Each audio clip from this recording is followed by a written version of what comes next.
प्रणाम दोस्तों, फिर से मैं आप सभी का मेरे इस वर्चुअल प्लेटफॉर्म पे स्वागत करता हूं। दोस्तों, मैं मेरे वीडियो मराठी, हिंदी और अंग्रेजी भाषाओं में पेश करता हूं और मेरी यही कोशिश है कि मेरा हर एक वीडियो, मेरा आवाज हर एक के तक पहुंच जाए, हर इंसान तक पहुंच जाए। इसलिए ज़्यादा से ज़्यादा वीडियोस आप अपने दोस्तों में शेयर कीजिए, क्योंकि मैं जिन विषयों पे बात रखता हूं वो वैश्विक देश या युवाओं को एक प्रेरणा देने वाले विषयों पे मैं मेरे अलग अलग वीडियो बनाता हूं। दोस्तों, आज ऐसा ही एक वीडियो मैं बनाने जा रहा हूं।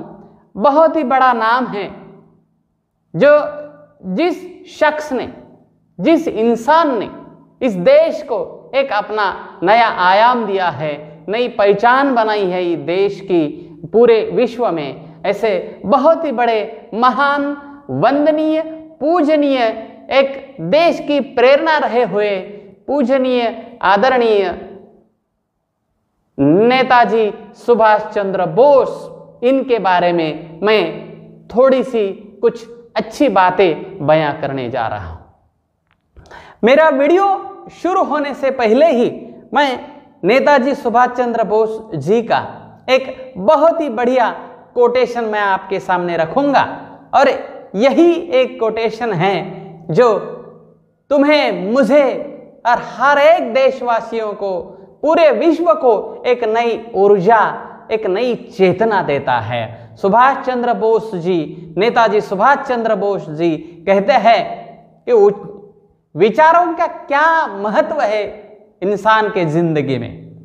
नेताजी सुभाष चंद्र बोस कहते हैं, उच्च विचारों से कमजोरियां दूर होती हैं।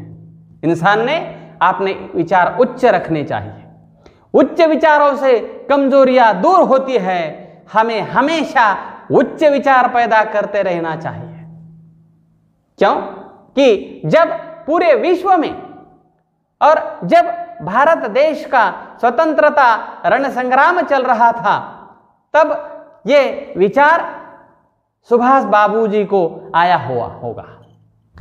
नेताजी सुभाष चंद्र बोस, जिनका जन्म 23 जनवरी 1897 में हुआ, और जो ऐसे नाम से नेचुरली जाने जाते हैं वो है Netaji. Netaji, leader of the people. कुछ कुछ नाम लोगों की जरूरत नहीं है देने की, खुद ही उनको वो नाम आ जाते हैं। जैसे गांधी जी को महात्मा जैसा नाम लोगों ने उनकी कार्य करने की जो क्षमता है उसकी वजह से दिया है, बस वैसे ही नेता कैसा होना चाहिए, एक बेडर, किसी से ना डरने वाला नेता होना चाहिए। और यही एक वजह होगी मेरे ख्याल से कि सुभाष चंद्र बोस बाबू पूरे विश्व में, भारतवर्ष में नेताजी के नाम से जाने जाने लगे। क्या एक इंसान की ताकत क्या होती है, ये अगर तुम्हें हमें देखना है तो नेताजी सुभाष चंद्र बोस बाबू का एक चरित्र तुम्हारे मेरे सामने आने के बाद हर एक भारत वर्ष में रहने वाले इंसान के हर शरीर में रोंगटे खड़े हो जाएंगे।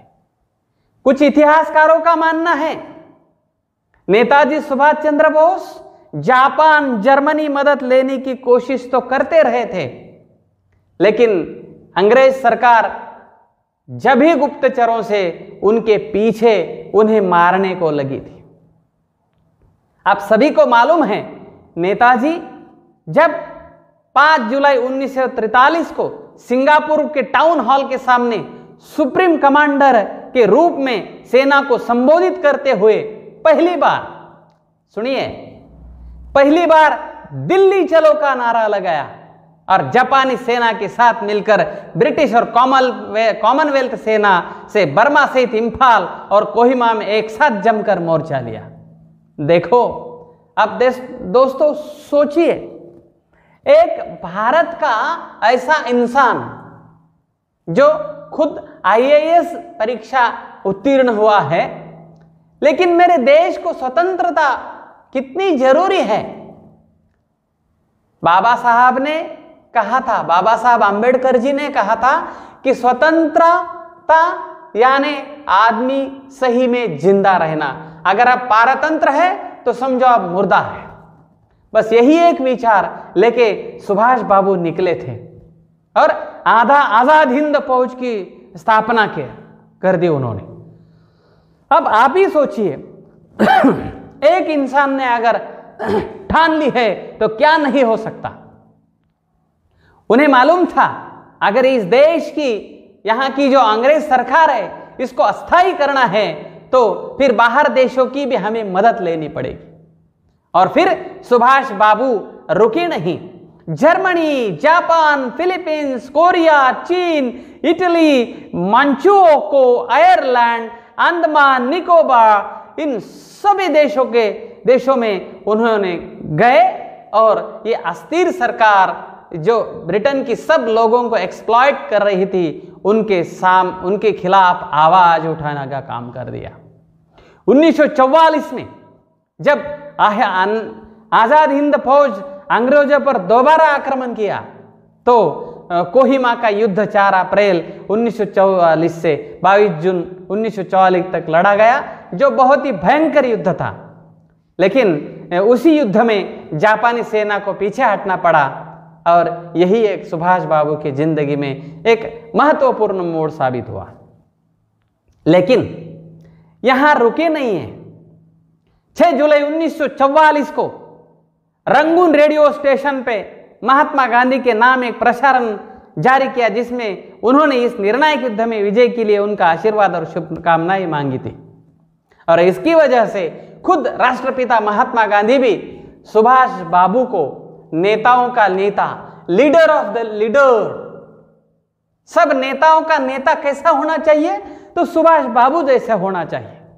और जिन सुभाष बाबू ने अपने खुद पूरे जिंदगी में ऐसा ICS तक का सफर तो तय किया ही, लेकिन उसके बगैर वहां वो रुके नहीं। कोलकाता विश्वविद्यालय में वो दूसरे स्थान पर रहे थे। अब हर एक के पिता की इच्छा होती है कि मेरा लड़का IAS या ICS बने। सुभाष बाबू ICS बने, लेकिन उन्हें बार बार यही सता रहा था कि मैं मेरे देश को स्वतंत्र करना चाहता हूं। फिर क्या हुआ? कोलकाता के स्वतंत्रता सेनानी देशबंधु चित्तरंजन दास से प्रेरित होकर सुभाष बाबू ने अपना काम शुरू कर दिया और इंग्लैंड को खत लिखा उन्होंने, और उनके साथ इंग्लैंड से खत लिखा। और जब रविंद्रनाथ ठाकुर, जिन्हें हम अंग्रेजी में रविंद्रनाथ टैगोर कहते हैं, उनके सलाह के अनुसार मुंबई जाके महात्मा गांधी जी से मिले और फिर वहां से सुभाष बाबू ने अपना देश सेवा की जो पताका है या ध्वज है वो शुरू कर दिया। और बहुत ही जल्द पूरे भारतवर्ष में सुभाष बाबू सब युवाओं के आदर्श स्थान बन गए। फिर 1927 में साइमन कमीशन आया, तब कांग्रेस ने उसे काले झंडे दिखाए और इस आंदोलन का कोलकाता में खुद सुभाष बाबू ने नेतृत्व किया था और विधानसभा के अंदर भी अंग्रेज सरकार के खिलाफ आवाज उठाने का बहुत ही महत्वपूर्ण काम सुभाष बाबू ने किया है। इसीलिए मोतीलाल जी नेहरू ने इसी आयोग के खिलाफ सुभाष बाबू को भी एक सदस्य चुना था। और क्या मांग थी? जैसे सुभाष बाबू, जवाहरलाल नेहरू, जैसे जयप्रकाश नारायण, या ये जो सब लोग हैं, इन्होंने पूर्ण स्वराज्य, हमें स्वराज्य चाहिए। और इसी वजह से फिर उनके अध्यक्षता में लाहौर में एक 26 जनवरी को स्वतंत्रता दिवस भी मनाया गया। देखो, उसकी वजह से आज भी हम 26 जनवरी को प्रजासत्ताक दिन फिर हम सेलिब्रेट करते हैं। और सुभाष बाबू ने एक मोर्चे का नेतृत्व करते करते घायल भी हो गए और अंग्रेजी सरकारों से कुछ बातों के बारे में महात्मा गांधी जी ने तय कर दिया। तो वही एक बात सुभाष बाबू जी के दिल को ठेस पहुंचाने लगी। फिर एक बात सुभाष बाबू ने यहाँ रखी थी, लेकिन भगत सिंह की फांसी माफ कराने के लिए गांधी जी ने सरकार से बात तो की, परंतु नरमी के साथ। यहां सुभाष बाबू चाहते थे कि इस विषय पर गांधी जी अंग्रेज सरकार के साथ किया गया समझौता तोड़ दे और अपना जो रवैया है वो बदल के भगत सिंह की फांसी रोकने की ताकत महात्मा गांधी जी के लफ्ज में थी। लेकिन भगत सिंह को न बचा पाने पर सुभाष और गांधी और कांग्रेस के तरीकों से नाराज हो गए। फिर क्या हुआ? फिर उन्हें लगा कि चलो ये तो ऐसे बिनती से ये अंग्रेज मानने वाली नहीं है, क्योंकि यहाँ का एक एक जो अच्छा इंसान फांसी पे चला जा रहा है। और इसकी वजह से सुभाष बाबू ने 11 साल कारावास भी हुआ और 11 साल कारावास के बाद 1925 में गोपीनाथ शाह नामक के क्रांतिकारक कोलकाता के पुलिस अधीक्षक चार्ल्स टेगार्ट को मारना चाहते थे, लेकिन वहां से इसके लिए उन्हें फांसी की सजा भी दी गई थी। फिर उन्हें गोपीनाथ का शव मांगकर उसका अंतिम संस्कार किया। इसके अंग्रेज सरकार ने यह निष्कर्ष निकाला, सुभाष ज्वलंत क्रांतिकारियों से न केवल संबंधी रखते हैं अपितु वे उन्हें उत्प्रेरित भी करते हैं। इसी बहाने अंग्रेज सरकार ने सुभाष को गिरफ्तार किया और बिना कोई मुकदमा चलाए उन्हें अनिश्चित काल के लिए म्यांमार के मांडले कारागार में बंदी बनाकर भेज दिया। देखो, 11 साल तुरुंग में रहने के बाद फिर चित्तरंजन दास कोलकाता में उधर चल बसे। मांडले का कारागार में रेडियो पर सुनी। फिर रहते समय सुभाष बाबू की तबीयत खराब हो गई और फिर कुछ दिन के लिए फिर अंग्रेज सरकार ने उन्हें रिहा करने के लिए इनकार कर दिया। फिर कुछ शर्त लगाई, कारावास में न मर जाए, इसलिए सुभाष बाबू कारागृह की मृत्यु हो जाए, इसलिए सरकार ने उन्हें रिहा कर दिया। इसके बाद सुभाष इलाज के लिए डलहौजी चले गए। तो फिर 1930 में सुभाष कारावास में ही थे, तो उन्हें कोलकाता का महापौर चुना गया। फिर यूरोप, और वहां से इलाज के लिए फिर उन्हें यूरोप जाना पड़ा। लेकिन 1933 से 1936 तक वो वहां यूरोप में रहे, लेकिन विलास खुद की प्रकृति का विलास करते करते सुभाष बाबू का काम रुका नहीं था। वहां वो इटली के नेता मुसोलिनी से मिले, जिन्होंने उन्हें भारत के स्वतंत्रता संग्राम में सहायता करने का वचन दिया, मुसोलिनी। फिर आयरलैंड के नेता डी वलेरा सुभाष के अच्छे दोस्त बन गए। जिन दिनों सुभाष जी यूरोप में थे, उन्हीं दिनों जवाहरलाल नेहरू की पत्नी कमला नेहरू का ऑस्ट्रिया में निधन हो गया। सुभाष बाबू ने वहां जाकर जवाहरलाल नेहरू को सांत्वना दी। तो इतना बड़ा नाम यूरोप में विट्ठल भाई पटेल से मिले। फिर सरदार वल्लभ भाई पटेल ने यह नहीं स्वीकार कर दिया कि सरदार पटेल ने इस वसीयत को लेकर मुकदमा चलाया। फिर 1934 में सुभाष जी उनके पिताजी के निधन की वजह से वो फिर भारत आ गए थे और बाद में उनका ऑस्ट्रिया में प्रेम विवाह हुआ। फिर वो हरिपुरा कांग्रेस के अध्यक्ष बन गए।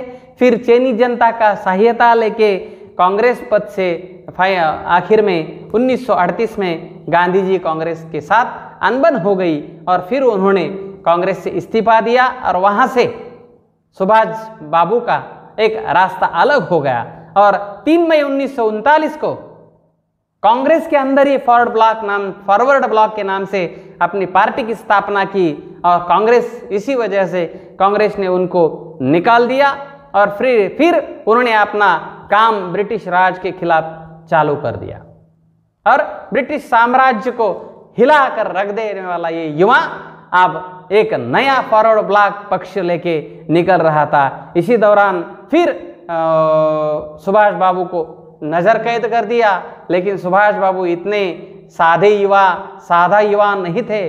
16 जनवरी 1941 को पुलिस को चकमा देते हुए पठान मोहम्मद जियाउद्दीन के वेश में अपने घर से निकल गए, भूमिगत हो गए। और फिर सब ढूंढने लगे कि कहां गए सुभाष बाबू। फिर सुभाष बाबू पेशावर गए, अफगानिस्तान काबुल गए, और वहां से फिर ये रहमत खान नाम के पठान और सुभाष उनके गूंगे बहरे चाचा बने। पहाड़ियों में पैदल चलते हुए उन्होंने ये सफर पूरा कर दिया और कई महीनों तक उत्तम चंद मल्होत्रा नामक एक भारतीय व्यापारी के घर में रहे। वहां उन्होंने पहले रूसी दूतावास में प्रवेश पाना चाहा। इसके नाकाम होने के बाद वो जर्मन और इटालियन दूतावास में प्रवेश पाने की कोशिश की, लेकिन इटालियन दूतावास में उनकी कोशिश सफल रही और फिर दूतावासों में उनकी सहायता की। आखिर में आयरलैंडो मेंजोंटा नामक इटालियन व्यक्ति बनकर, देखो अलग अलग नाम बदलकर सुभाष बाबू अपना काम बंद नहीं किया, अपना काम शुरू था। इटालियन व्यक्ति बनकर काबुल से निकलकर रूस की राजधानी मास्को होते हुए जर्मनी की राजधानी बर्लिन पहुंचे। देखो एक इंसान अपने देश को स्वतंत्र करने के लिए कितना झगड़ रहा है। और फिर बर्लिन में जब वो गए तो जर्मनी के अन्य नेताओं से मिले और भारतीय स्वतंत्रता के आजाद हिंद रेडियो की स्थापना की। वहां जाके कहा, बर्लिन जर्मनी में। देखो यहां तो हम हमारे देश में हाथ पे हाथ धरे खड़े हैं और देख यही सोचते हैं कि कोई तो भी आएगा, कोई नहीं आएगा। बर्लिन में जाके उन्होंने, सुभाष बाबू ने जर्मन सरकार के एक मंत्री एडम फोन ट्रॉट सुभाष के अच्छे दोस्त बने। और फिर 29 मई 1942 के दिन सुभाष जर्मनी के सर्वोच्च नेता एडोल्फ हिटलर, देखो सर्वोच्च नेता एडोल्फ हिटलर से मिले, लेकिन हिटलर को भारत के विषय में विशेष रुचि नहीं थी। उन्होंने सुभाष बाबू को सहायता का कोई स्पष्ट वचन नहीं दिया। क्यों? कई साल पहले हिटलर ने माइन काम्फ नामक आत्मचरित्र लिखा था और यही किताब में उन्होंने भारत और भारतीय लोगों की बुराई की थी। और इसी विषय पर सुभाष बाबूजी ने हिटलर से अपनी नाराजगी व्यक्त की। हिटलर ने अपने किए पर माफी मांगी और माइन काम्फ पे अगले संस्करण में वह परिच्छेद निकलने का वचन दिया। सुन रहे हो, हिटलर को उनके आत्मचरित्र का भाग बदलने को लगाने वाली हस्ती है भारत की, सुभाष बाबू। उन्होंने वहां जाके एक काम कर दिया और अंत में फिर सुभाष जी को पता लगा 8 मार्च 1943 को जर्मनी के कील बंदरगाह में अपने साथी अभिदासन सफरानी के साथ एक जर्मन पनडुब्बी में बैठकर पूर्व एशिया की ओर निकल गए हैं और हिंद महासागर में मेदागास्कर के किनारे तक लेकर गई। वहां वो दोनों समुद्र तैरकर जापानी पनडुब्बी तक पहुंच गए और यही द्वितीय विश्व युद्ध के दौरान ये सब इंडोनेशिया की पादांग बंदरगाह तक पहुंच कर आई और फिर पूर्व एशिया में एक अभियान चलाया। रास बिहारी बोस से भारतीय स्वतंत्रता परिषद का नेतृत्व संभाला और फिर जापान के प्रधानमंत्री जबके हिदेगी तोजो ने नेताजी के व्यक्तित्व से प्रभावित होकर उन्हें सहयोग करने का आश्वासन दिया। देखो दोस्तों, 21 अक्टूबर आज से 5 दिन पहले 21 अक्टूबर 1943 को दिन नेताजी सुभाष चंद्र बोस जी ने सिंगापुर में आरजी हुकूमत आजाद हिंद, सुनिए, आरजी हुकूमत आजाद हिंद स्वाधीन भारत की अंतिम सरकार की स्थापना की। वे खुद इस सरकार के राष्ट्रपति, प्रधानमंत्री और युद्ध मंत्री बने और फिर इस सरकार को कुल 9 देशों ने मान्यता दी। नेताजी आजाद हिंद फौज के प्रधान सेनापति भी बन गए। देखो कितना काम सुभाष जी ने उसी वक्त किया। फिर आजाद हिंद फौज में जापानी सेना ने अंग्रेजी के फौज से पकड़े हुए भारतीय युद्धबंदियों को भर्ती किया था। आजाद हिंद फौज में औरतों के लिए झांसी की रानी रेजिमेंट भी बनाई थी। पूर्व एशिया में नेताजी के अनेक भाषण देकर वहां के स्थायी भारतीय लोगों से आजाद हिंद फौज में शामिल भर्ती होने का आह्वान किया था और फिर उन्होंने अपने आह्वान में यह संदेश दिया था, तुम मुझे खून दो, मैं तुम्हें आजादी दूंगा। और यही एक नारा, जय हिंद और यही एक तुम मुझे खून दो मैं तुम्हें आज़ादी दूंगा, यही एक नारा इतना प्रसिद्ध हो गया कि बाद में जब भी स्वतंत्रता, जितने दिन तक स्वतंत्रता का आंदोलन चला रहा, तब तक सुभाष बाबू जी का ये जो स्लोगन है, ये जो घोषणा है, हर युवाओं को प्रेरणा देती रही। और फिर कोहिमा पर आक्रमण किया, लेकिन बाद में इंग्रजों की फौज बड़ी होने की वजह से सुभाष बाबू जी की फौज को पीछे हटना पड़ा।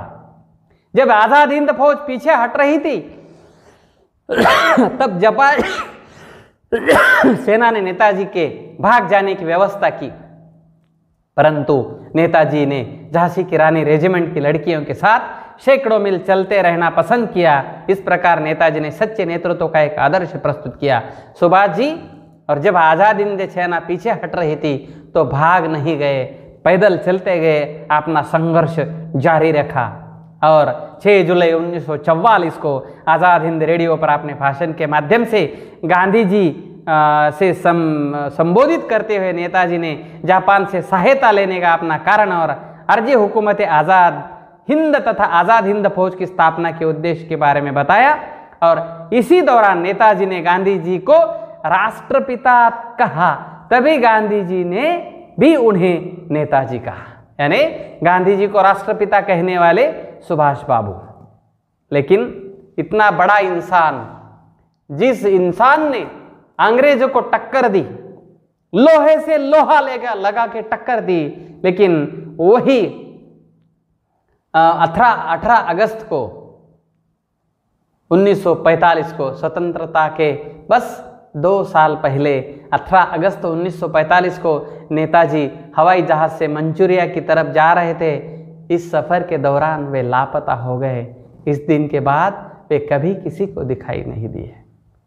मालूम नहीं सुभाष बाबू के साथ क्या हुआ, क्या उन्हें मारा गया, क्या वो भूमिगत हो गए, या क्या उन्होंने, क्या हुआ, ये बहुत ही बड़ा सवाल पूरे विश्व के सामने अभी भी है। लेकिन 23 अगस्त 1945 को टोक्यो रेडियो ने बताया कि सैगान में नेताजी एक बड़े बम वर्षक विमान से आ रहे थे कि 18 अगस्त को ताइहोकू